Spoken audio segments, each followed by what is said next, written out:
കാരണം അമേരിക്ക. പോയ വാരമാണ് ആയുധം തരില്ലെന്ന് അമേരിക്ക ഇസ്രായേലിനോട് പറഞ്ഞത്.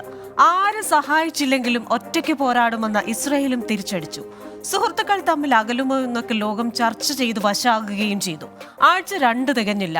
കെട്ടുനിന്ന മുഴുവൻ പേരെയും മണ്ടന്മാരാക്കിക്കൊണ്ട് $1 ബില്യൺ ആയുധ സഹായം ഇസ്രായേലിന് നൽകാൻ ഒരുങ്ങുകയാണ് അമേരിക്ക എന്ന വാർത്ത വരുമ്പോൾ ഇപ്പോൾ ഉയരുന്നത് പല ചോദ്യങ്ങളാണ്. ഗസയ്ക്കെതിരായ യുദ്ധത്തിന് മൗന പിന്തുണയോ? ഒരു വശത്ത് താക്കീതും മറുവശത്ത് ആയുധവും നൽകുന്ന അമേരിക്കൻ തന്ത്രത്തിന് പിന്നിലെന്ത്? American dialogue powered by Hedge New York ഈ വാരം ചിന്തിക്കുന്നതും ഈ വിഷയമാണ്. കൊന്നൊടുക്കാനോ കോടികൾ?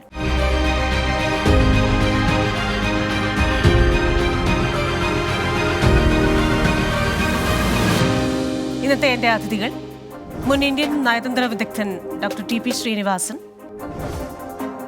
Bahrain housing and urban planning മന്ത്രാലയം senior project manager Saji Markose, conservative party അനുഭാവിയും റിപ്പബ്ലിക്കൻ പാർട്ടിയുടെ ഫ്ലോറിഡ ലീ കൗണ്ടി കമ്മിറ്റി അംഗവുമായ വിൻസെന്റ് സേവ്യർ പാലത്തിങ്കൽ എന്നിവരാണ്.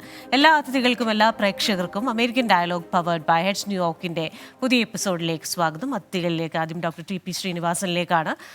സർ, ഈ കഴിഞ്ഞ ആഴ്ചയാണ് ഇസ്രയേലിന് സിവിലിയന്മാരെ കൊന്നൊടുക്കാൻ ആയുധം നൽകില്ല എന്നൊരു നിലപാടിൽ അമേരിക്ക എത്തുന്നത്. പക്ഷേ ഇപ്പോൾ വീണ്ടും മലക്കം മറിഞ്ഞ് ആയുധം $1 ബില്യൺ ആയുധ സഹായ പാക്കേജിന് ഒരുങ്ങുകയും ചെയ്യുന്നു. അപ്പോൾ ഈ 75ഓളം വർഷത്തെ സൗഹൃദമുള്ള അമേരിക്കയുടെ ഈ ഒരു നിലപാട് മാറ്റങ്ങൾക്ക് അല്ലെങ്കിൽ ഈ ചാഞ്ചാട്ടങ്ങൾക്ക് പിന്നിൽ എന്താണെന്നാണ് അങ്ങ് കരുതുന്നത്? അത് വ്യക്തമാണല്ലോ. കാരണം അമേരിക്കയെ സംബന്ധിച്ചിടത്തോളം ഇസ്രായേലിനെ എതിർക്കുന്ന അല്ലെങ്കിൽ ഇസ്രായേലിന്റെ താല്പര്യങ്ങൾക്കെതിരായി പ്രവർത്തിക്കുന്നതിന് അവർക്ക് യാതൊരു താല്പര്യവുമില്ല. നമുക്കെല്ലാം അറിയാം ചരിത്രം കൊണ്ട്. അപ്പോൾ കഴിഞ്ഞ തവണ ഇങ്ങനെ ഒരു ഷിപ്മെന്റ് നിർത്തി എന്ന് പറഞ്ഞത് തന്നെ അതിശയകരമായി തോന്നി. കാരണം അമേരിക്കയെ സംബന്ധിച്ചിടത്തോളം ഇസ്രായേലിനെ വിജയിപ്പിക്കുക അല്ലെങ്കിൽ ഇസ്രായേലിന് പരാജയം ഉണ്ടാകാതെ ഇരിക്കുക എന്നുള്ളത് വളരെ പ്രധാനപ്പെട്ട ഒരു കാര്യമാണ്. അപ്പൊ അതുകൊണ്ട് ഞാൻ കഴിഞ്ഞ ആഴ്ച ചെന്നൈയിലെ ബാംഗ്ലൂരിലെ ഇസ്രായേലി കോൺസുൽ ജനറലുമായി സംസാരിക്കുകയുണ്ടായി. അപ്പൊ അവരോട് ഇക്കാര്യം ചോദിച്ചപ്പോൾ അവർ പറഞ്ഞത് അമേരിക്ക ഒരു കാലത്തും ഇങ്ങനെയുള്ള നടപടികൾ എടുക്കുകയില്ല എന്ന് കോൺഫിഡന്റ് ആയിട്ട് തന്നെയാണ്. അപ്പോൾ ഒരു ഷിപ്മെന്റ് കുറച്ചിരിക്കുന്നു അല്ലെങ്കിൽ ഇല്ലാതെ ക്യാൻസൽ ചെയ്തിരിക്കുന്നു എന്നുള്ള വാർത്ത വന്നുകൊണ്ട് സമയത്താണ് അത് അവർ പറഞ്ഞിരുന്നത്. അപ്പോൾ ഇതിലൊരു കാര്യം വ്യക്തമാണ്, ഏത് തരത്തിലുള്ള നടപടി എടുത്താലും അമേരിക്കയ്ക്ക് ഇസ്രായേലിന് പരാജയമുണ്ടാകുന്ന തരത്തിലുള്ള ഒരു പ്രവൃത്തിയും അമേരിക്ക എടുക്കുകയില്ല എന്നുള്ളതിന്റെ മറ്റൊരു ലക്ഷണമാണ് നമ്മളിപ്പോൾ കാണുന്നത്. പക്ഷെ ഇതെങ്ങോട്ടാണ് യുദ്ധം പോകുന്നത്, റഫായിലേക്കുള്ള ആക്രമണം എത്രമാത്രം ഒരു ശക്തമാക്കും എന്നുള്ളതൊക്കെ ഇപ്പോഴും ചോദ്യചിഹ്നങ്ങളായി ഉയർന്നു നിൽക്കുകയാണ്. അവരെ സംബന്ധിച്ചിടത്തോളം സീസ് ഫയറിനുള്ള പ്രഷർ വളരെയധികം കൂടുതലാണ്. സീസ് ഫയറിൽ അവർക്ക് താല്പര്യമുണ്ടെന്നാണ് ഇസ്രായേൽ ഇപ്പോഴും പറഞ്ഞുകൊണ്ടിരിക്കുന്നത്. സീസ് ഫയറിന് താല്പര്യമില്ലാത്തത് ഹമാസിന് മാത്രമാണെന്നും അതുകൊണ്ടാണ് ഈ പ്രശ്നങ്ങൾ തുടരുന്നതെന്നുള്ളതാണ് അവരുടെ അഭിപ്രായം. പക്ഷെ അവരെ സംബന്ധിച്ചിടത്തോളം തീർച്ചയായിട്ടും ഈ ഹോസ്റ്റേജസിന്റെ ഇഷ്യൂ ആണുള്ളത്. ഈ മറ്റെന്ത് സംഭവിച്ചാലും ഈ ഹോസ്റ്റേജുകളെ വിടാതെ ഒരു കാര്യത്തിലും മുന്നോട്ട് നീങ്ങുകയില്ല എന്നുള്ള ഇസ്രായേലിന്റെ ഒരു കടുംപിടുത്തമാണ് ഇപ്പോൾ നടക്കുന്നത്. അപ്പൊ കുറച്ചുപേർ ഇവർക്ക് വേണ്ടി കുറച്ചുപേർ ഇസ്രായേലി തടവുകാർക്ക് കിട്ടാൻ വേണ്ടി എത്ര പേരെ വധിക്കാനും അവർ തയ്യാറുണ്ട് എന്നുള്ള ഒരു നടപടിയിലാണ് ഇപ്പോൾ നിൽക്കുന്നത്. അതുകൊണ്ട് ഇതിൽ ഒരു മാറ്റം ഇപ്പോൾ ഉണ്ടാകാൻ സാധ്യതയില്ല. അതും തെരഞ്ഞെടുപ്പ് വരുന്നു അമേരിക്കയിൽ. അതൊരു വളരെ പ്രധാനപ്പെട്ട ഒരു അംശമാണ് ഇതിൽ. അതുകൊണ്ട് വലിയ മാറ്റങ്ങളൊന്നും ഇതിൽ വരാൻ സാധ്യതയില്ല എന്നാണ് എനിക്ക് തോന്നുന്നത്. ശരി, താങ്ക് യു. ശ്രീ സജി മാർക്കോസ്, ഇപ്പോൾ ഈ പറയുന്ന കൊന്നൊടുക്കലുകൾക്ക് പിന്നിൽ അല്ലെങ്കിൽ യുദ്ധത്തിന് പിന്നിൽ അതിൻ്റെ പാർശ്വഫലങ്ങളായ ഭക്ഷണമില്ലായ്മ, വൈദ്യുതിയില്ലായ്മ, പിഞ്ചു കുഞ്ഞുങ്ങൾ മരിച്ചു വീഴുന്ന അവസ്ഥ, ഇതിനൊക്കെ പിന്നിൽ അമേരിക്കയുടെ ഒരു മൗന സമ്മതമുണ്ട്. മാത്രവുമല്ല, അവിടെ ഉപയോഗിക്കുന്ന ആയുധങ്ങൾ അമേരിക്കയുടെ ഭാഗത്തു നിന്ന് വരുന്നത്. അതുകൊണ്ട് തന്നെ ഗസയിലെ യുദ്ധത്തിന് ഒരു മൗന പിന്തുണയാണോ അമേരിക്ക നൽകുന്നത് എന്ന തരത്തിലുള്ള വിമർശനങ്ങളൊക്കെ ഉണ്ടല്ലോ. ഇതിനോട് അങ്ങ് എങ്ങനെ പ്രതികരിക്കുന്നു? മറ്റ് ലോക രാജ്യങ്ങളിൽ എങ്ങും ഇല്ലാത്ത തരം രണ്ട് രാജ്യങ്ങൾ തമ്മിലുള്ള വളരെ യുണീക്കായ ഒരു റിലേഷനാണ് അമേരിക്കയും ഇസ്രയേലും തമ്മിലുള്ളത്. അതായത് അൺകണ്ടീഷണലായ സപ്പോർട്ട് എന്ന് പറഞ്ഞാൽ ഒരു രാജ്യവും മറ്റൊരു രാജ്യത്തോട് ചെയ്യാറില്ല. അവിടെ ഓരോ രാജ്യങ്ങൾക്കും അവരവരുടേതായ താല്പര്യമുണ്ട്. അമേരിക്കയുടേതായ താല്പര്യമുണ്ട്, ഇസ്രയേലിന്റെ താല്പര്യമുണ്ട്. അതിനിടയിൽ 100% അൺകണ്ടീഷണലായ ഒരുവിധ ഉപാധികളും ഇല്ലാതെ എന്തുകൊണ്ടായിരിക്കാം അമേരിക്ക ഇസ്രയേലിനെ സപ്പോർട്ട് ചെയ്തുകൊണ്ടിരിക്കുന്നത്? അത് പ്രധാനപ്പെട്ട ഒരു കാരണം എനിക്ക് തോന്നുന്നത്, ഞാൻ ഏറ്റവും കൂടുതൽ യോജിക്കുന്നത് ചിക്കാഗോയിലെ പ്രൊഫസർ ആയിരിക്കുന്ന ജോൺ മെഷ്മേറിന്റെ അഭിപ്രായത്തോടാണ് യോജിക്കുന്നത്. ഇസ്രയേൽ ലോബി ഇതിനകത്ത് വർക്ക് ചെയ്യുന്നുണ്ട്. ശരിക്കും പറഞ്ഞാൽ അമേരിക്കൻ ജനതയ്ക്ക് ഈ ഒരു നരനായാട്ടിനോട് വലിയ താല്പര്യമൊന്നുമില്ല. ഇപ്പൊ യൂണിവേഴ്സിറ്റിയിൽ നടക്കുന്ന പ്രക്ഷോഭം നമ്മൾ കണ്ടു. ഇപ്പൊ ആലപ്പോൾ നടത്തിയിരുന്നു മാർച്ചിൽ. അന്നേരം നവംബറിൽ ഉണ്ടായിരുന്ന 55% ജനങ്ങൾ ഈ ഇസ്രയേലിനെ പിന്തുണയ്ക്കുന്ന അനുകൂലമാണെങ്കിൽ 36 താണിട്ടുണ്ട്. അതാണ് ഒരു പരിധിവരെയും ഈ ഒരു ഷിപ്മെന്റ് ആയുധം നിർത്തിവെക്കാനായിട്ട് ബൈഡനെ പ്രേരിപ്പിച്ച ഒരു കാര്യം. കാരണം ജനങ്ങളുടെ സമ്മതി ആവശ്യമാണല്ലോ. മോറൽ സപ്പോർട്ട് എന്ന് പറയുന്നത് ഇന്ന് ബൈഡൻ ഇല്ലാതായിട്ടുണ്ട്, ഇസ്രയേലിന് ഇല്ലാതായിട്ടുണ്ട് അമേരിക്കൻ പക്ഷത്ത് നിന്ന്. പക്ഷേ അതേസമയം അമേരിക്കൻ ഫോറിൻ പോളിസിയെ നിയന്ത്രിക്കുന്നത് അവരുടെ നാഷണൽ ഇൻട്രസ്റ്റ് അല്ല, അതിന് ഇസ്രയേൽ ലോബിയാണ് നിയന്ത്രിക്കുന്നത്. അതിനകത്ത് പലവിധ സംഘടനകളുണ്ട്, പല ഇൻഡിവിജ്വൽസ് ഉണ്ട്. ഇവരെല്ലാം ചേർന്നുകൊണ്ടിരിക്കുന്ന ഒരു ലോബിയാണ് അമേരിക്കയുടെ ഫോറിൻ പോളിസിയെ നിയന്ത്രിക്കുന്നത്.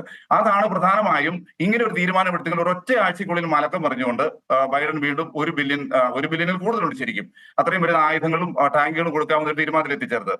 ഇത് ലോകത്തിൽ ഞാൻ ആദ്യം പറഞ്ഞ പോലെ ഒരു രാജ്യവും മറ്റൊരു രാജ്യവുമായുള്ള ബന്ധം പോലെ അല്ല ഇസ്രയേലുമായിട്ടുള്ള ബന്ധം. അത് ഇസ്രയേലിന്റെ താല്പര്യത്തിനുമല്ല, അമേരിക്കയുടെ താല്പര്യത്തിനല്ല, മറിച്ച് ഇസ്രയേൽ ലോബിയുടെ താല്പര്യത്തിലാണ്. അങ്ങനെ ലോബി ചെയ്യുന്ന വലിയൊരു ഗ്രൂപ്പുണ്ട്. അതിനകത്ത് ക്രിസ്ത്യൻ സയനിസ്റ്റുകളുണ്ട്, ജൂ സയനിസ്റ്റുകളുണ്ട്, ബിസിനസ്മാൻമാരുണ്ട്, ബാങ്കേഴ്സ് ഉണ്ട്, ആയുധ കച്ചവടം, ഇങ്ങനെ വരുന്ന വലിയൊരു ലോബിയുണ്ട്. അവരാണ് ശരിക്കും പറയാൻ ഈ ഫോറിൻ പോളിസി നിയന്ത്രിക്കുന്നത്. അതിന് പ്രകാരമാണ് ഇസ്രയേലിന് തുടർച്ചയായി അവർക്ക് താല്പര്യമില്ലെങ്കിലും അവിടുത്തെ ജനങ്ങളുടെ പിന്തുണ കുറഞ്ഞെങ്കിലും അവിടുത്തെ യൂണിവേഴ്സിറ്റിയിലെ വിദ്യാർത്ഥികൾ പ്രതിഷേധിക്കുന്നുവെങ്കിലും ബൈഡൻ എന്നല്ല ഏത് ഗവൺമെന്റ് വന്നു കഴിഞ്ഞാലും ആ ലോബിക്ക് അപ്പുറത്ത് എന്തെങ്കിലും ചെയ്യാൻ സ്വതന്ത്രമായി ചെയ്യാൻ അവർക്ക് സ്വാതന്ത്ര്യമില്ല എന്നുള്ളതാണ് ഒരു പ്രധാനപ്പെട്ട ഘടകം. അതാണ് അവര് അൺകണ്ടീഷണൽ ആയിട്ട് ഇങ്ങനെ സപ്പോർട്ട് ചെയ്തുകൊണ്ടിരിക്കുന്നത്. പക്ഷേ വളരെ അപകടകരമായ ഒരു സിറ്റുവേഷൻ അവിടെ ഇസ്രയേലിൽ ഇപ്പൊ നടക്കുന്നുണ്ട്. കഴിഞ്ഞ ദിവസം 5 ട്രക്ക് വെസ്റ്റ് ബാങ്കിൽ നിന്ന് വരുന്ന ഭക്ഷണ പദാർത്ഥങ്ങൾ 7 ഇസ്രായേലി ലോക്കൽസ്, അവർ പോലീസുകാരല്ല, പട്ടാളക്കാരല്ല, ആരുമല്ല, ഇസ്രായേലി യഹൂദന്മാർ തടഞ്ഞു നിർത്തി അത് ആ ഭക്ഷണ പദാർത്ഥം മുഴുവൻ എറിഞ്ഞുകളെന്ന് നമ്മൾ ടിവിയിൽ കണ്ടതാണ്. അപ്പോൾ ഗസയിലുള്ള മനുഷ്യരെ എങ്ങനെ ശ്വാസം മുട്ടിച്ച് കൊല്ലുക എന്നുള്ള അവസ്ഥയിലോട്ട് അവിടുത്തെ ലോക്കൽ സാധാരണ ജനങ്ങൾ ഇറങ്ങി തിരിച്ചിരിക്കുകയാണ്. അപ്പോൾ വളരെ അപകടകരമായ ഒരു സാഹചര്യമാണ്. അവിടെയാണ് അമേരിക്ക ഇപ്പോൾ വീണ്ടും ഒരു ബില്യണിൽ കൂടുതൽ ടാങ്കുകളും ആംനിറ്റീസും പ്രത്യേക വാഹനങ്ങളും കൊടുക്കാവുന്ന ഒരു വ്യവസ്ഥ വെച്ചിരിക്കുന്നത്. അവർ ഒരാഴ്ച മുമ്പ് പിന്മാറിയെന്ന് പറയുന്ന ജനത്തിന്റെ പ്രതിഷേധം കണ്ടിട്ടാണ്. തന്നെയല്ല നവംബർ ഇലക്ഷൻ നേരിടാൻ പോവുകയാണ്. അപ്പൊ ജനസമ്മതി ആവശ്യമാണ് അതേസമയം ഈ ഇസ്രയേൽ ലോബി ഇതിന് സമ്മതിക്കുന്നില്ല. ഇതാണ് അതിന്റെ പിന്നിലത്തെ യാഥാർത്ഥ്യം. ശരി, ശ്രീ വിൻസെന്റ് സേവ്യർ പാലത്തിങ്കൽ, ഈ സിവിൽ സൊസൈറ്റിയുടെ ഒരു പ്രാതിനിധ്യം അല്ലെങ്കിൽ അവരുടെ അഭിപ്രായങ്ങൾക്ക് ഇത്രയേറെ വിലയുള്ള ഒരു രാജ്യം മറ്റൊന്നുണ്ടോ എന്ന് ചിലപ്പോൾ നമുക്ക് സംശയം തോന്നും. അത്രയേറെ അവിടുത്തെ ജനങ്ങളുടെ അഭിപ്രായ പ്രകടനത്തെ വില മതിക്കുന്ന ഒരു രാജ്യമാണ് അമേരിക്ക.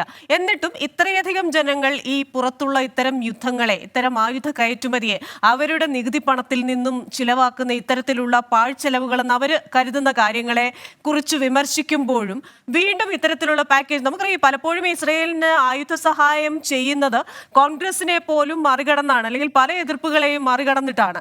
എന്തുകൊണ്ട് അങ്ങനെ ഒരു നീക്കത്തിന് അമേരിക്ക പോലൊരു രാജ്യത്തെ ഭരണകൂടം തയ്യാറാകുന്നു? Christina, okay, thank you so much for having me. പക്ഷെ ക്രിസ്റ്റീന ചോദ്യത്തിലുള്ള ഒരു പ്രശ്നം എന്താണെന്ന് വെച്ച് കഴിഞ്ഞാൽ, ക്രിസ്റ്റീന ഈ യൂണിവേഴ്സിറ്റികളിലെ ബഹളം കണ്ടിട്ട് അമേരിക്കൻ ജനത ഇസ്രയേലിന് സപ്പോർട്ട് കൊടുക്കുന്നതിനെതിരാണെന്ന് അസ്യൂം ചെയ്യുന്നു എന്നുള്ള ഒരു പ്രശ്നമുണ്ട്. അമേരിക്കൻ ജനത ഇപ്പൊ ഫോർ എക്സാമ്പിൾ ഇവിടുത്തെ റിപ്പബ്ലിക്കൻ ഡെമോക്രാറ്റ് ആയിട്ട് പൊളിറ്റിക്കലി പോളറൈസ്ഡ് ആയിട്ടുള്ള ജനതയിൽ ഓൾമോസ്റ്റ് 50% റിപ്പബ്ലിക്കൻസ് ആണ്. ആ റിപ്പബ്ലിക്കൻസിന് vast majority of them are supporting the Israeli cause on Israel side. And if you take Democrats, the other 50%, അതിനകത്തും ഒരു huge 60-70% of the people are supporting Israel in its war against Hamas. This is a fact. ഈ ഏറ്റവും കൂടുതൽ ഒച്ച ഉണ്ടാക്കുന്നത് ഇപ്പൊ നമ്മുടെ നാട്ടിൽ ബസ് കത്തിക്കാൻ ഇറങ്ങുന്നത് അവിടെ പ്രായപൂർത്തിയായ ആൾക്കാരല്ല, പക്ഷെ ബസ് കത്തിക്കാൻ ഇറങ്ങുന്നത് പിള്ളേരാണ്. അപ്പൊ ബസ് കത്തിക്കാൻ പിള്ളേർ ഇറങ്ങുമ്പോഴത്തേക്കും അതിനർത്ഥം നാട്ടിലുള്ള ജനസമൂഹം മുഴുവൻ ആ പിള്ളേരെ സപ്പോർട്ട് ചെയ്യുന്നതല്ല. ഇല്ല, ഞാൻ ഈ യൂണിവേഴ്സിറ്റിയിലെ സമരങ്ങളെ റെഫർ ചെയ്തുകൊണ്ട് പറഞ്ഞതല്ല വിൻസെന്റ് സേവ്യർ. കാരണം യൂണിവേഴ്സിറ്റികളിലെ സമരത്തിൽ നമുക്കറിയാം നമ്പർ വളരെ പരിമിതമാണ്. എന്നാൽ തന്നെ നമുക്കറിയാം പല ഈ പറയുന്ന സ്റ്റാർബക്സ് പോലെയുള്ള സ്ഥാപനങ്ങളുടെ കച്ചവടം കുറയ്ക്കുന്നതിൽ വരെ എത്തിക്കുന്ന അത്രയ്ക്കും ഒരു പ്രോ പലസ്റ്റൈൻ മൂവ്മെന്റ്സ് അവിടെയുണ്ട്. അത് നമുക്ക് സമ്മതിക്കാതിരിക്കാൻ. ഞാൻ പറയുന്നത് പൊതുജനങ്ങളുടെ ഇടയിൽ ഇത്തരത്തിൽ അമേരിക്കയുടെ ചെലവുകളോട് വലിയ എതിർപ്പുണ്ട്. സമ്മതിക്കാതിരിക്കാൻ പറ്റില്ല എന്ന് പറഞ്ഞാൽ ഈ സ്ഥലങ്ങളിൽ ബഹളം അടച്ചുപൂട്ടുന്നതും ബഹളം ഉണ്ടാക്കുന്നതും പ്രശ്നം ഉണ്ടാക്കുന്നതെല്ലാം വളരെ ചെറിയൊരു ഫ്രാക്ഷൻ ഓഫ് പീപ്പിൾ ആണ്. അമേരിക്കൻ ജനത വളരെ മാസീവായിട്ട് ഈ പ്രശ്നത്തിൽ ഇസ്രായേലിന്റെ കൂടെ ഉറച്ചു നിൽക്കുന്നു. ഓക്കെ, നമുക്ക് ഇതിന്റെ രണ്ടാം ഘട്ടത്തിൽ അതിന്റെ കൂടുതൽ കാര്യങ്ങൾ ചർച്ച ചെയ്യാം. ശ്രീ ടി പി ശ്രീനിവാസൻ, ഇപ്പോൾ സജി മാർക്കോസ് പറഞ്ഞതുപോലെ അവിടെ ഒരു ഇസ്രയേൽ ലോബി, ആ ഇസ്രയേൽ ലോബിയെ ഭയക്കുന്ന അല്ലെങ്കിൽ ആ ഇസ്രയേൽ ലോബിയുടെ ചലനങ്ങൾക്കനുസരിച്ച് നിയന്ത്രിക്കപ്പെടുന്ന ഭരണകൂടങ്ങളാണോ അമേരിക്കയിൽ നിന്നൊരു സംശയം അദ്ദേഹം ഉന്നയിച്ചു. അത്തരത്തിൽ അത്രയും കരുത്തരായ ഒരു ഇസ്രയേൽ ലോബി ഉണ്ടെങ്കിൽ ഈ പറയുന്നത് പോലെ ഈ ഒരു യുദ്ധത്തിനൊന്നും ഒരു അന്ത്യമാകാൻ അങ്ങനെ ഒരു പ്രതീക്ഷ തന്നെ നമ്മൾ വെച്ചു പുലർത്തേണ്ടതെന്നല്ലേ കരുതേണ്ടത്? അത് ഇസ്രായേൽ ലോബി എന്ന് പറയുന്നതിനേക്കാളും കൂടുതൽ അമേരിക്കയുടെ തന്നെ താല്പര്യങ്ങളാണ് ഉള്ളത്. കാരണം അവരെ സംബന്ധിച്ചിടത്തോളം ഹമാസിനെ അവസാനിപ്പിക്കുക എന്നുള്ളത് അവരുടെ ഒരു ആവശ്യം തന്നെയാണ്. ഒരു സീസ് ഫയറിന് തയ്യാറാകുന്ന സ്ഥിതി അമേരിക്കൻ ഗവൺമെന്റിന് ഉണ്ടെന്നോ എന്ന് വിചാരിച്ചാൽ തന്നെയും ഈ അവരെ സംബന്ധിച്ചിടത്തോളം അവരുടെ അമേരിക്കയും ഇസ്രായേലുമായിട്ടുള്ള ബന്ധം കാത്തു സൂക്ഷിക്കുക എന്നുള്ളതാണല്ലോ എല്ലാ അമേരിക്കൻ ഗവൺമെന്റിന്റെയും താല്പര്യം. അപ്പൊ അതുകൊണ്ട് ഇതിൽ ഒരു മാറ്റവും വരാൻ സാധ്യതയില്ലാതെയാണ് നമ്മൾ കാണുന്നത്. ഒരു ഹ്യൂമാനിറ്റേറിയൻ ആസ്പെക്ട് മാത്രമാണ് അമേരിക്കൻ ജനങ്ങളെ പലരെങ്കിലും ഇതിനെ ഇസ്രായേൽ ചെയ്യുന്നത് തെറ്റാണെന്ന് പറയുന്നു. അതുകൊണ്ട് ഇനി ഡൊണാൾഡ് ട്രംപ് വരികയാണെങ്കിൽ എന്നിട്ട് മാത്രമേ സ്ഥിതി മാറാൻ സാധ്യതയുള്ളൂ. കാരണം അദ്ദേഹം യുദ്ധത്തിനെതിരായി ഒരു നടപടി അദ്ദേഹം എടുക്കാൻ സാധ്യതയുണ്ടെന്നാണ് നമ്മളിപ്പോൾ പ്രതീക്ഷിക്കുന്നത്. കാരണം അദ്ദേഹം യുദ്ധം ചെയ്യാത്ത പ്രസിഡന്റ് ആണല്ലോ. ശരി, ശ്രീ സജി മാർക്കോസ്, ശ്രീ വിൻസെന്റ് സേവ്യർ പാലത്തെങ്കിൽ ചൂണ്ടിക്കാട്ടിയ ചില കാര്യങ്ങളുണ്ടോ? നമ്മൾ ഈ നാട്ടുഭാഷയിൽ പറയും എലിയെ പേടിച്ച് ഇല്ലം ചുടുക എന്ന് പറഞ്ഞതുപോലെ തന്നെ ഈ ഹമാസ് എന്ന് പറയുന്ന പരിമിതമായ ആ ഗ്രൂപ്പിനെ അവരെ ഉന്മൂലനം ചെയ്യുന്നതിന് വേണ്ടി ഇസ്രയേലിലും അതേപോലെ തന്നെ തിരിച്ച് ഈ പലസ്തീൻ മേഖലയിലും ഉള്ള നിരവധി പേർ, കുഞ്ഞുങ്ങളും ഗർഭിണികളും ഒക്കെ അടക്കം ഇരു വശത്തു നിന്നും മനുഷ്യർക്ക് നാശമുണ്ടാകുന്നു, മറ്റ് പ്രശ്നങ്ങൾ ഉണ്ടാകുന്നു. അപ്പോൾ ഇത്തരത്തിലുള്ള ഒരു സമീപനമാണോ? എന്തുകൊണ്ടൊരു ടു നേഷൻ തിയറി അല്ലെങ്കിൽ ഈ പറയുന്നത് പോലെ വെടിനിർത്തൽ ഇത്തരം കാര്യങ്ങൾ ചർച്ച ചെയ്യുന്നില്ല, അല്ലെങ്കിൽ ഇത്തരം സൊല്യൂഷനിലേക്ക് പോകുന്നില്ല? ആദ്യം തന്നെ ക്രിസ്ത്യന് പറഞ്ഞ ഒരു കാര്യത്തോട് യോജിക്കുന്നത്, ഞാൻ ഈ ടു നേഷൻ തിയറി എന്ന് പറയുന്നതിനോട് യോജിക്കുന്ന ഒരാളല്ല. ഞാൻ വൺ ഡെമോക്രാറ്റിക് കൺട്രി എന്ന് പറയുന്ന അതിനോട് യോജിക്കുന്ന ഒരാളാണ്. കാരണം ടു നേഷൻ തിയറി ഇനി സാധ്യമേ അല്ല. ആ നിലയിൽ ആ രാജ്യം ഛിന്നഭിന്നമായി പോയി. വെസ്റ്റ് ബാങ്കിൽ ഇനി ഒരു അതിർത്തി വരയ്ക്കാൻ കഴിയില്ല. ഗസ എന്ന് പറയുന്നതായിരുന്നു ജിയോഗ്രഫിയിൽ ഒരുമിച്ച് കിടന്നത്, അതും ഇപ്പൊ ഏതാണ്ട് പൂർണ്ണമായി തകർക്കപ്പെട്ടിരിക്കുകയാണ്. ഒരു ടു നേഷൻ തിയറി എന്ന് പറയുന്നത് ഒരു കേൾക്കാൻ രസമുള്ള സുഖമുള്ള ഒരു തിയറി നടത്തുന്നത് അത് പ്രാക്ടിക്കൽ അല്ല. പക്ഷേ വൺ ഡെമോക്രാറ്റിക് കൺട്രി എന്ന് പറയുന്നത് ഈ തലമുറയിൽ ഒരുപക്ഷെ നടക്കുകയില്ലായിരിക്കും. പക്ഷെ നമ്മളെക്കാൾ ജനാധിപത്യ ബോധമുള്ള, നമ്മളെ മനുഷ്യത്വമുള്ള അടുത്ത തലമുറ വരുന്നുണ്ട്. കാലം കുറച്ച് കഴിഞ്ഞാലും അതായിരിക്കും നടക്കാൻ പോകുന്നതും അതാണ് വേണ്ടതെന്നും വിശ്വസിക്കുന്ന ഒരാളാണ് ഞാൻ. അതവിടെ നിൽക്കട്ടെ, നമ്മുടെ വിഷയതല്ലോ. പിന്നെ വിൻസെന്റ് പറഞ്ഞതിനെ സംബന്ധിച്ച് എന്റെ ഒരു വിയോജിപ്പ് എന്തെന്ന് ചോദിച്ചാൽ, ലോകത്തിൽ എവിടെ നോക്കിയാലും ഏത് രാജ്യത്ത് നോക്കി കഴിഞ്ഞാലും പ്രതിഷേധങ്ങൾ ഉയർന്നു വരുന്ന ആദ്യം കലാലയങ്ങളിൽ നിന്നാണ്. ഏറ്റവും ആദ്യം പ്രതികരിക്കുന്നത് കലാലയങ്ങളിൽ നിന്നാണ്. അത് പിന്നീട് വലിയ വിപ്ലവങ്ങളായി മാറുകയും സമൂഹത്തിൽ മാറ്റങ്ങൾ വരുത്തുകയും ചെയ്യുന്നത്. കലാലയങ്ങളിൽ ഉണ്ടാകുന്ന പ്രതിഷേധങ്ങളെ നമ്മൾ ലളിതമായി ചെറുതായി കാണേണ്ടതില്ല എന്നാണ് അഭിപ്രായം. നമ്മുടെ ചരിത്രം അതാണ്. പിന്നെ ഇപ്പോഴും ശരിക്കും പറഞ്ഞാൽ പുഴ മുതൽ ജോർദാൻ നദി മുതൽ മെഡിറ്ററേനിയൻ കടൽ വരെ വരുന്ന സ്ഥലം ഭരിക്കുന്നത് ഒറ്റ രാജ്യം തന്നെയാണ്. വെസ്റ്റ് ബാങ്കിനകത്തും അവരാണ് ഭരിക്കുന്നത്, ഇസ്രായേൽ തന്നെയാണ് ഭരിക്കുന്നത്. ഇസ്രായേൽ രാജ്യം അവരാണ് ഭരിക്കുന്നത്, പൂർണ്ണമായി നിയന്ത്രിക്കുന്നത് ഗസയും അവരാണ് നിയന്ത്രിക്കുന്നത്. അതുകൊണ്ട് അവിടെ ഒരു രാജ്യമേ ഇപ്പോഴും ഉള്ളൂ, മറ്റൊരു രാജ്യമില്ല. അവരുടെ ഉദ്ദേശം എന്ന് പറഞ്ഞാൽ ഹമാസിനെ ആക്രമിക്കുക എന്ന് പറഞ്ഞാൽ മരിച്ചു വീണ് 35,000 പേര് എത്ര പേരുണ്ട് ഹമാസ്?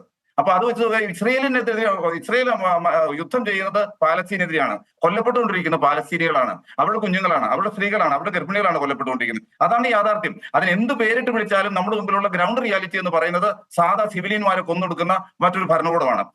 അപ്പൊ അതുകൊണ്ട് നമ്മൾ ഇതിൽ ഹമാസിനെതിരെ ഒരു യുദ്ധമാണെന്ന് പറഞ്ഞാൽ, ഇപ്പൊ കഴിഞ്ഞ ദിവസം അമേരിക്കയിൽ നിന്ന് റിപ്പോർട്ട് വെച്ചിട്ട് അവർ കണക്കൂട്ടിയിരിക്കുന്ന 40,000 ഹമാസ് പോരാളികളുണ്ടെന്നും അതിൽ 15,000 പേര് കൊല്ലപ്പെട്ടു എന്നാണ്.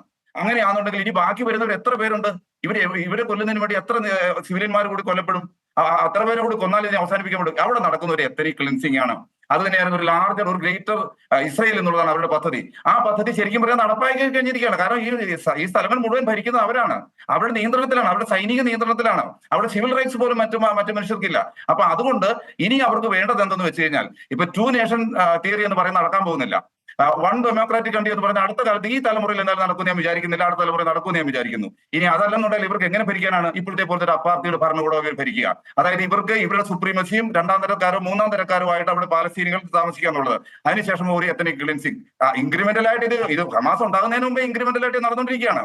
1948 തൊട്ടല്ല, ശരിക്കും പറഞ്ഞു കഴിഞ്ഞാൽ ഇവരെ ഒഴിവാക്കുന്നത് രണ്ടാമത്തെ ആലിയ തൊട്ട് 1903 തൊട്ട് ഇവരെ ഇൻക്രിമെന്റലായി അവിടെ പുറത്താക്കുകയും കൊല്ലുകയും ആ നാട്ടിൽ അവർ ഇല്ലാതാക്കുകയും ചെയ്തുകൊണ്ടിരിക്കുകയാണ്. ഇപ്പൊ അത് വളരെ പെട്ടെന്ന്, പ്രത്യേകിച്ച് ഒക്ടോബർ 7 ശേഷം അവർക്ക് നല്ലൊരു അവസരം കിട്ടിയിരിക്കുന്നു. അതുകൊണ്ട് അത് പരമാവധി അവർ ഉപയോഗിച്ചുകൊണ്ട് ജനങ്ങളെ കൊന്നുകൊണ്ടിരിക്കുകയാണ്, ഇല്ലായ്മ ചെയ്യുകയാണ്. അതാണ് നടക്കുന്നത്. അതുകൊണ്ട് ഇത് ഒരു ഹമാസിനെ ഇല്ലാതാക്കുക എന്നുള്ളതാണെന്നുണ്ടെങ്കിൽ 35,000 പാലസ്തീനികളെ കൊന്നുകൊടുക്കേണ്ട, കുട്ടികളെ കൊന്നുകൊടുക്കേണ്ട കാര്യമൊന്നുമില്ല. അതൊന്നുമല്ല അവരുടെ ഉദ്ദേശം. അവരുടെ ഉദ്ദേശം എന്ന് വെച്ചാൽ ഇതൊരു ഗ്രേറ്റർ ഇസ്രായേലാക്കി മാറ്റി ബാക്കിയുള്ളവർ ഒന്നുകിൽ ഒരു അപ്പാർട്ടിയുടെ ഭരണകൂടം ഇപ്പൊ നിൽക്കുന്നത് അതുപോലെ തന്നെ തുടരുക, രണ്ടാം തരക്കാരായി അവർ കൂടെ താമസിക്കാം, ആത്മാഭിമാനം നഷ്ടപ്പെട്ടവരായി എന്തെങ്കിലും ഇവർക്ക് എങ്ങോട്ടെങ്കിലും കൊഴിഞ്ഞു പോകാം, ഇല്ലെന്നുണ്ടെങ്കിൽ ഇവരെ കൊന്നുകൊടുക്കുക. അതാണ് നടന്നുകൊണ്ടിരിക്കുന്നത്. അത് നിർത്തുകയാണ് ഇമ്മീഡിയറ്റ് ആയിട്ട്. ആ കാര്യത്തിൽ ഞാൻ JP ശ്രീനിവാസൻ സാർ പറഞ്ഞോട് യോജിക്കുന്നു. ഇമ്മീഡിയറ്റ് ആയിട്ട് വേണ്ട ഒരു വെടിനിർത്തലാണ്. അവിടെ ആളുകൾക്ക് ആഹാരമാണ് വേണ്ടത്. അതിനുള്ള സംവിധാനം ഉണ്ടാക്കേണ്ടത്. അതിനാണ് അമേരിക്ക മുൻകൈ എടുക്കേണ്ടത്. കാരണം ഇപ്പോഴത്തെ അവസ്ഥയിൽ അമേരിക്ക പറഞ്ഞാലേ ഇസ്രായേൽ കേൾക്കത്തുള്ളൂ. പക്ഷേ അമേരിക്കയുടെ പ്രശ്നത്തിന് യാതൊരു ശ്രമവും ഉണ്ടായിട്ടില്ല. പക്ഷേ രണ്ടുപേരും പറഞ്ഞ ഒരു കാര്യത്തോട് എനിക്ക് വിയോജിപ്പുള്ള എന്താണെന്ന് വെച്ചാൽ, അമേരിക്കയിലെ ഭൂരിപക്ഷം ജനങ്ങൾ, ധാർമ്മികമായി ചിന്തിക്കുന്ന ജനങ്ങൾ ഇസ്രായേലിന്റെ കൂടെയാണെന്ന് ഒരിക്കലും വിചാരിക്കരുത്. അവർ ഈ നരനായായിട്ട് കൂട്ടു നിൽക്കുന്നവരല്ല. ഇസ്രായേലിന്റെ ഗവൺമെന്റ് എടുക്കുന്ന തീരുമാനത്തിന് പിന്നിൽ ഞാൻ ആദ്യം പറയും ഇസ്രായേൽ ലോബി തന്നെയാണ്. കാരണം ഒരുപക്ഷെ വിൻസൻ ശ്രദ്ധിച്ചാണോ എന്നറിയില്ല, വാർത്തയിൽ ഈ മാർച്ചിൽ ഗാലപ്പോൾ നടന്നിരുന്നു. അതിനകത്ത് 36% ആണ് സപ്പോർട്ട് ചെയ്യുന്നത്. ഇത് ന്യൂസിലുള്ള കാര്യമാണ് കേട്ടോ പറഞ്ഞത്. അതേസമയം നവംബറിൽ അഭിപ്രായ സർവേ എടുക്കുമ്പോൾ 50% അമേരിക്കൻസ് യുദ്ധത്തിന് അനുകൂലമായിരുന്നു. ഇപ്പോഴല്ല, അത് മാറിക്കൊണ്ട് ആ ട്രെൻഡ് മാറിയത് തിരിച്ചറിഞ്ഞാലാണ് ബൈഡൻ. അല്ലാതെ വെറും കുറെ കുട്ടികളുടെ സമരം ചെയ്തുകൊണ്ട് മാത്രമല്ല, ഈ വരുന്ന തെരഞ്ഞെടുപ്പിൽ നിർണായക ശക്തിയായി തീരുമെന്ന് മനസ്സിലാക്കിയ ആളുകളുടെ പിന്തുണ നഷ്ടപ്പെടുന്നു.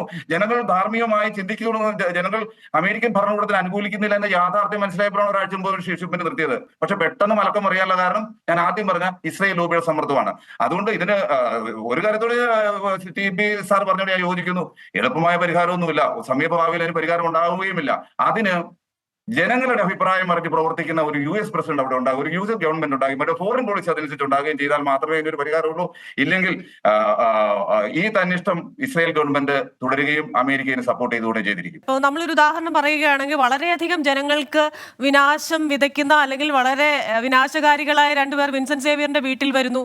അവര് പോലീസുകാരെ ഉപദ്രവിക്കുന്നു അല്ലെങ്കിൽ ആരെങ്കിലും ഒക്കെ ഉപദ്രവിക്കുന്നു. ഇവരെ രണ്ടുപേരെയും കൊല്ലുന്നതിന് വേണ്ടി വിൻസെന്റ് കുടുംബാംഗങ്ങളെ മുഴുവൻ വെടിവെച്ച് കൊന്നുള്ള ഒരു സൊല്യൂഷന് വിൻസെന്റ് തയ്യാറാവുമോ? രണ്ട്, ഈ പറയുന്നത് പോലെ നവംബറിൽ തെരഞ്ഞെടുപ്പ് വരുമ്പോൾ പുതിയൊരു ഭരണകൂടം വരുമോ അതോ പഴയ ഭരണകൂടം തന്നെ നിലനിൽക്കുമോ എന്ന ചോദ്യമൊക്കെ ഇതിനെ ആശ്രയിച്ചിരിക്കുന്നു. ഇനി ട്രംപ് എന്ന് പറയുമ്പോൾ ഈ രീതിയിലുള്ള ഒരു അജണ്ട ആയിരിക്കില്ല, ഈ രീതിയിലുള്ള ഒരു നയതന്ത്രമായിരിക്കില്ലല്ലോ അദ്ദേഹത്തിന്റെ ഭാഗത്ത് നിന്ന് വരുന്നത്. Christian, again there is A logical problem. ഈ എലിയെ പേടിച്ച് ഇല്ലം ചുടുന്നു. വിൻസെന്റ് വീട്ടിൽ ആക്രമിക്കാൻ വരുന്ന അക്രമികൾ അവരെ പേടിച്ച് വിൻസെന്റ് വീട്ടുകാരെ കൊണ്ടുകൊടുക്കാമോ എന്നുള്ള ചോദ്യങ്ങളിൽ അതിന്റെ ഒരു വളരെ ക്ലിയർ ആയിട്ടുള്ള ഒരു ഒമിഷൻ ഉണ്ട്. ഈ പാലസ്തീനിയൻ ജനതയാണ് ഈ ഹമാസിനെ അവിടെ ഭരിക്കാനായിട്ട് തെരഞ്ഞെടുത്തത്. അപ്പോ ഈ പാലസ്തീൻ ജനത തെരഞ്ഞെടുത്ത ഹമാസ് എന്ന് പറഞ്ഞാൽ അവിടുത്തെ എലിയല്ല, അവിടുത്തെ രാജാവാണ്. അവര് പറയുന്നത് പോലെ മുമ്പോട്ട് പോകുമ്പോഴാണ് പാലസ്തീനിയൻ ജനതയ്ക്ക് തെറ്റുപറ്റുന്നത്. ഈ ഹമാസ് എന്ന് പറയുന്ന ടെററിസ്റ്റ് ഓർഗനൈസേഷൻ അവര് ലോകത്തിൽ എന്താണ് ട്രൈ ചെയ്യുന്നത്? അതല്ല any Islamic terrorist organisation, think about any Islamic terrorist organisation. അവര് ലോകത്തിൽ ട്രൈ ചെയ്യുന്നത് നമ്മളെല്ലാം യൂസ്ഡ് ആയിട്ടുള്ള, ഹിന്ദുവും മുസൽമാനും ക്രിസ്ത്യാനിയും എല്ലാവരും യൂസ്ഡ് ആയിട്ടുള്ള മോഡേൺ വേ ഓഫ് ലൈഫ്, നമ്മളിപ്പോ ജീവിക്കുന്ന ലൈഫ്, ഇന്ത്യയിലും അമേരിക്കയിലും സൗദി അറേബ്യയിലും എല്ലായിടത്തും നമ്മൾ ജീവിക്കുന്ന മോഡേൺ വേ ഓഫ് ലൈഫ്, ആ മോഡേൺ വേ ഓഫ് ലൈഫിൽ നിന്നും 1000-1500 കൊല്ലം ആൾക്കാരെ പുറകോട്ട് കൊണ്ടുപോകുന്ന ഒരു സമീപനമാണ് എല്ലാ മുസ്ലിം ടെററിസ്റ്റ് ഓർഗനൈസേഷൻസും മുമ്പിൽ വെക്കുന്നത്. അല്ല, മുസ്ലിം ടെററിസ്റ്റ് ഓർഗനൈസേഷൻസ് എന്ന് പറയണ്ടല്ലോ, ഏത് ടെററിസ്റ്റ് ഓർഗനൈസേഷൻ ആണെങ്കിലും അവർ മുന്നോട്ട് വെക്കുന്ന അജണ്ട അങ്ങനെയാണല്ലോ. ഞാൻ ഫിനിഷ് ചെയ്യട്ടെ. അപ്പൊ ആ ടെററിസ്റ്റ് ഓർഗനൈസേഷനെ, ഇങ്ങനെയുള്ള ടെററിസ്റ്റ് ഓർഗനൈസേഷനെ അവിടുത്തെ ഭരണകർത്താക്കളായിട്ട് തിരഞ്ഞെടുത്ത ജനതയാണ് പാലസ്തീനിയൻ ജനത. അപ്പൊ അത് അവരുടെ തെറ്റാണ്. ആ തെറ്റിൽ നിന്നും അവർ മാറേണ്ടത് ആവശ്യമാണ്. അതിന് ആൾക്കാരെല്ലാം ഈ ആൾക്കാരെ കൊന്നൊടുക്കുന്നത് അങ്ങനെ ഇമോഷണൽ ആയിട്ട് ഒരു ടോക്ക് ഉണ്ടാക്കാതെ, അനാവശ്യമായിട്ട് ഇസ്രായേലിനെയും അമേരിക്കയെയും കുറ്റം പറയാതെ, എന്താണ് ഹമാസ് ഉന്നം വെക്കുന്നത് അത് കണ്ടുപിടിക്കാൻ നോക്കുക. ഹമാസ് ഉന്നം വെക്കുന്നത് പാലസ്തീൻ ജനതയുടെ അഭ്യുദയം അല്ല, അവരുടെ നന്മയല്ല. ഹമാസ് ഉന്നം വെക്കുന്നത് 1500 വർഷം മുമ്പുള്ള അവരുടെ സങ്കല്പത്തിലുള്ള ലോകത്തിന്റെ മുഴുവൻ മേൽ അടിച്ചേൽപ്പിക്കാനുള്ള ശ്രമമാണ് ഹമാസ് നടത്തുന്നത്. അപ്പൊ ഇതിനകത്ത് നമ്മൾ സൈഡ് എടുക്കുമ്പോൾ നമ്മുടെ എല്ലാവരുടെയും എക്സിസ്റ്റൻസിനെയും നമ്മുടെ എല്ലാവരുടെയും താല്പര്യങ്ങളെയും മുൻപിൽ പരിഗണിച്ചുകൊണ്ടുള്ള ഒരു തീരുമാനം നമ്മൾ എടുക്കാവുള്ളൂ. അത് ഇമോഷണൽ ആയിട്ട് പെണ്ണുങ്ങളും സ്ത്രീകളും, വാർ തുടങ്ങിയാൽ പെണ്ണുങ്ങളും സ്ത്രീകളും മരിക്കും, പ്രായമായവർ മരിക്കും, പ്രായവർ ആദ്യം മരിക്കും. വാർ തുടങ്ങിയവരെയാണ് ആൾക്കാർ കുറ്റം പറയേണ്ടത്. വാർ എന്തിനു തുടങ്ങി? ഒക്ടോബർ 7 എന്തിനോട് സംഭവിച്ചു എന്ന് സജി മാർക്കോസ് ചിന്തിക്കുന്നില്ല. എന്താണ് ഒക്ടോബർ 7 നടത്തിയവരുടെ ലക്ഷ്യം? C2C Palestine. That means Israel is eliminated. Are you supporting that? I'm asking you, Saji Marcos, you can tell. They want Israel to be eliminated. Are you supporting that? If you're supporting that, tell me the reason why you are supporting that. അതായത് emotion കൊണ്ട് കളിച്ചോണ്ടൊരു കാര്യമില്ല. ആവേശകരമായിട്ട് നമുക്ക് പറയാം, അയ്യോ സ്ത്രീകൾ മരിക്കുന്നു, ഗർഭിണികൾ മരിക്കുന്നു, കുട്ടികൾ മരിക്കുന്നു. ഇതൊക്കെ വളരെ ആവേശകരമായിട്ട് സംസാരിക്കാൻ പറ്റുന്ന കാര്യങ്ങളാണ്.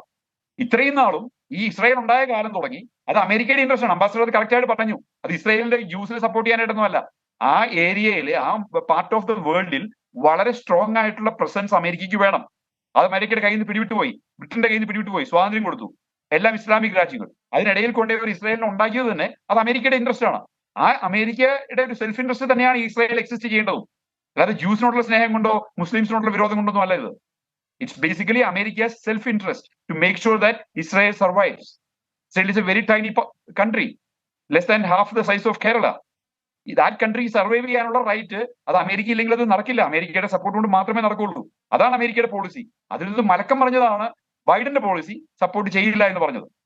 പക്ഷെ അത് ശരി, സസ്റ്റെയിൻ ചെയ്യില്ല നമുക്ക് ശ്രീ അമേരിക്കൻ സജി ജനത പൂർണ്ണമായിട്ടും. മാർക്കോസിനോടുകൂടെ അതിനോട് എന്തെങ്കിലും കൗണ്ടർ ചെയ്ത് from the river to sea Palestine will be free എന്ന് പറയുന്ന ആ ഒരു മുദ്രാവാക്യത്തിലടക്കം നിരവധി കാര്യങ്ങളാണല്ലോ ഇപ്പോൾ വിൻസെന്റ് സേവ്യർ ശ്രീ സജി മാർക്കോസിനോട് ചോദ്യ രൂപത്തിൽ ഉന്നയിച്ചത്.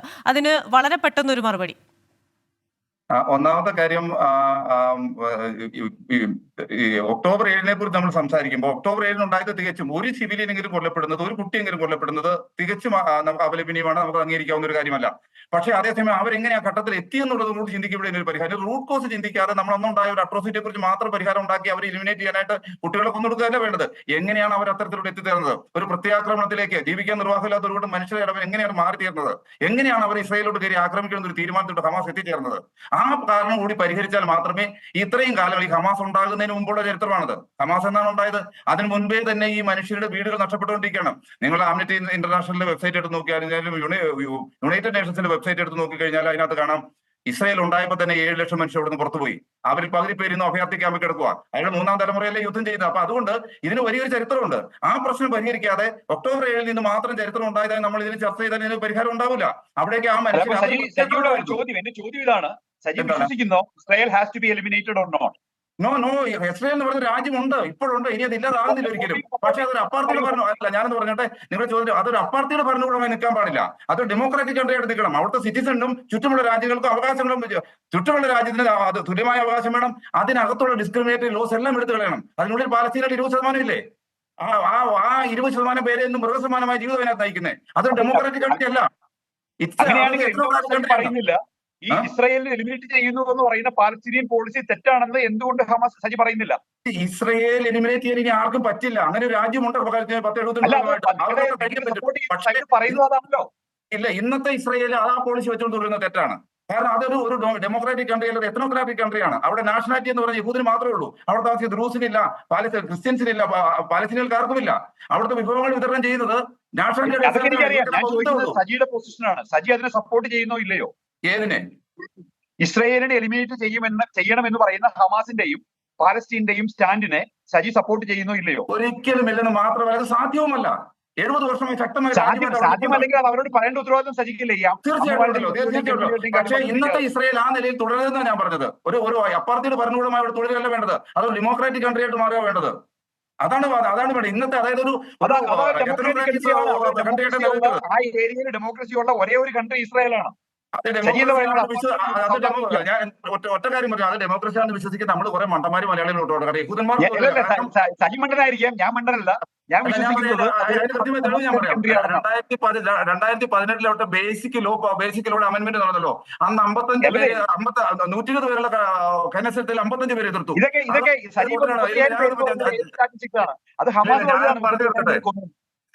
ഞാനത് ഹമാസിന്റെ കോർട്ടുകളാണ്. അതൊരു അപ്പാർട്ടിയുടെ ഭരണകൂടമാണെന്ന് പറഞ്ഞത് പറഞ്ഞത് ഞാനല്ല പറഞ്ഞത്. ഈ ബേസിക് ലോ തിരുത്തുന്നതിന് വേണ്ടി വോട്ട് ചെയ്ത് 55 പേര് അവിടുത്തെ 55 നിങ്ങൾ വിശ്വസിക്കായിരിക്കും, ഞാൻ വിശ്വസിക്കുന്നില്ല. മനസ്സിലായി? അവിടുത്തെ പാർലമെന്റിൽ ആൾക്കാര് ആണ് ഒക്ടോബർ ചെയ്തത്. അതാ പറഞ്ഞത്. സജി പറയുന്ന ആ UN ആൾക്കാരാണ് ഈ ഒക്ടോബർ 7 അറ്റാക്ക് പ്ലാൻ ചെയ്തത്. UN പറഞ്ഞേ. അവിടുത്തെ പാർലമെന്റ് 35 പേര് ഈ ബേസിക് ലോ തിരുത്തിയതിന് കീറി ഇറങ്ങിയോട് പറഞ്ഞ വാക്കാണ് ഇതൊരു അപ്പാർട്ടിയുടെ ഭരണകൂടമാണെന്ന്. ഞാനല്ല പറഞ്ഞത്. അത് ലോകത്തെല്ലായിടത്തും പ്രതിപക്ഷമുണ്ട്. ലോകത്ത് പ്രതിപക്ഷം. അപ്പൊ പ്രതിപക്ഷം ഒരു കാര്യം പറഞ്ഞു കഴിഞ്ഞാൽ അതെല്ലാം ജ്യൂസ് സമ്മതിച്ചു. എല്ലാ ജ്യൂസ് സമ്മതിച്ചു. മൊത്തം പ്രതിപക്ഷമില്ല. അതാ പറഞ്ഞത് സജി. അവിടെ അതിന് പല പ്രശ്നങ്ങളുണ്ട്. അതായത് ഒരു ഇസ്രായേലിയും അവരുടെ റെഫ്യൂജീസ് മരിക്കാൻ ആഗ്രഹിക്കുന്നില്ല. അപ്പൊ ആ റെഫ്യൂജീസിന്റെ ഫാമിലീസ് എല്ലാം കൂടി അവിടെ ബഹളം ഉണ്ടാക്കുന്നു. അവർ ഇസ്രായേൽ ഗവൺമെന്റിനെ പുഷ് ചെയ്യുന്നു അവരുടെ റെഫ്യൂജീസിനെ തിരിച്ചു കിട്ടാൻ വേണ്ടിയിട്ട്. It's A fact. അതിനെക്കുറിച്ചൊന്നുമല്ല ഞാൻ പറഞ്ഞത്. ഞാൻ പറഞ്ഞത് അതിനെ കുറിച്ചല്ല. ഞാൻ പറഞ്ഞത് പാർലമെന്റിലെ 50% മെമ്പർമാരാണ് പറഞ്ഞത് ഇതൊരു അപ്പാർട്ടിയുടെ മെമ്പർമാർ റെപ്രസെന്റ് ചെയ്യുന്നത് ആ റെഫ്യൂജി ഫാമിലീസിനെയാണ്. ബിക്കോസ് 2018 കാര്യം പറഞ്ഞു. അന്ന് റെഫ്യൂജി ഇല്ലല്ലോ. 2018 കാര്യം പറഞ്ഞേ. ശരി, നമുക്ക് എനിക്ക് എല്ലാ തോന്നുന്നു ഇതിന്റെ ബാക്കി ഭാഗം പിന്നീട് ചർച്ച ചെയ്യേണ്ടിയിരിക്കുന്നു. കാരണം ഈ പറയുന്നത് പോലെ തന്നെ ഏത് ഭാഗത്തായാലും മനുഷ്യർ മരിച്ചു വീഴാൻ പാടില്ല. അതിപ്പോ ഏത് ഭാഗത്തായാലും യുദ്ധമായാൽ സ്ത്രീകൾ മരിക്കും എന്ന് അല്ലെങ്കിൽ കുട്ടികൾ മരിക്കും എന്നൊക്കെ നിസ്സംഗതയോട് നമുക്ക് പറയാനാവില്ല. കാരണം ഇതൊക്കെ നമ്മുടെ ഭവനങ്ങളിലേക്ക് വരുന്നത് വരെ നമുക്ക് അങ്ങനെ പറയാൻ സാധിക്കുമോ? അവിടെ കൂടെ എത്തുമ്പോൾ നമുക്ക് അങ്ങനെ പറയാൻ സാധിക്കുമോ എന്ന് എനിക്കറിയില്ല. എന്തായാലും ആ ഒരു ചിന്തയോടുകൂടെ എത്രയും വേഗം ഇതിനൊരു പരിഹാരം ഉണ്ടാകട്ടെ എന്ന പ്രതീക്ഷയോടുകൂടെ ഈ ചർച്ച ഇവിടെ അവസാനിപ്പിക്കുകയാണ്. Thank you very much Shri T P. Srinivasan, Shri Saji Markose and Shri Vincent Xavier Palathinkal ഈ ചർച്ചയിൽ പങ്കെടുത്തതിന്. എന്തായാലും സമാധാനം പുലരണം, ഇരുഭാഗത്തു നിന്നുമുള്ള ജനങ്ങളുടെ അവകാശങ്ങൾ സംരക്ഷിക്കപ്പെടണം, അതിന് എത്രയും വേഗം വെടിനിർത്തൽ എന്നൊരു തീരുമാനത്തിലേക്ക് വരണമെന്ന അഭിപ്രായം ഉന്നയിക്കുന്ന നിരവധി പേരുണ്ട്. എന്തായാലും അവിടെ സമാധാനം പുലരട്ടെ. അടുത്ത ആഴ്ച മറ്റൊരു വിഷയവുമായി വീണ്ടും കാണാം. Till then stay safe.